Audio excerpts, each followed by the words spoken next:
And so we will start today with Reverend Chloe Breyer. She's the Executive Director of the Interfaith Center of New York. Reverend Breyer was invited to the Interfaith Advisory Council to view the film as an ally and as someone who works with diverse religious leaders in New York City. Reverend Chloe Breyer. Thank you so much for being here today. I greet you as the Director of the Interfaith Center of New York and a religious leader involved in these issues. For almost a decade, the Interfaith Advisory Group, which consisted to a large part of those religious leaders who led congregations and nonprofits, religious nonprofits south of Canal Street on 9/11. This group was regularly invited to advise and preview the September 11th Memorial Museum during its development.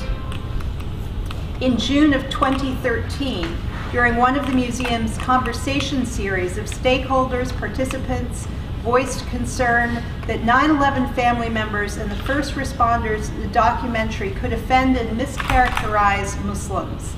As a result, our group was then asked to tour the museum's exhibits under construction and to preview and offer further advice on the film.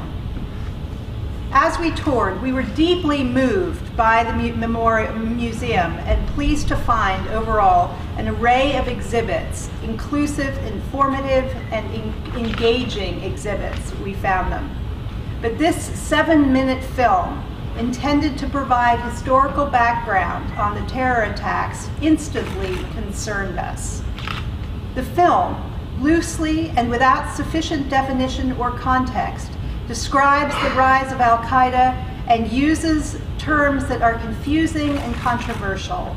The New York Times just today, in its review of the museum, called this film contextless and unnuanced.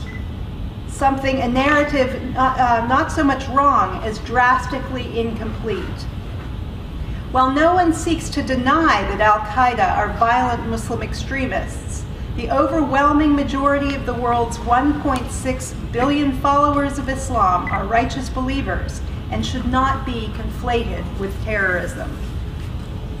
The September 11th Memorial and Museum will become one of the most visited and one of the most influential cultural institutions in the United States.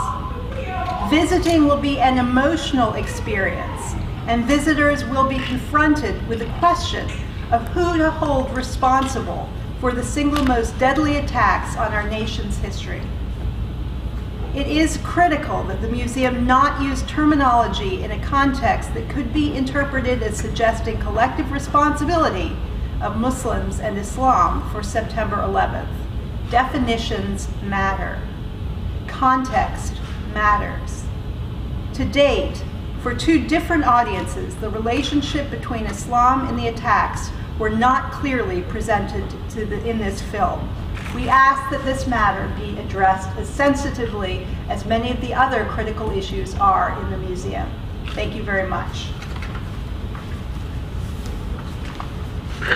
Thank you, Reverend Breyer. I think Reverend Breyer spoke eloquently about the impact that it might have not only locally and nationally, but internationally. There are going to be millions of visitors from around the world who come here, and many of them might be offended by this film because of the terminology that's used against their religion.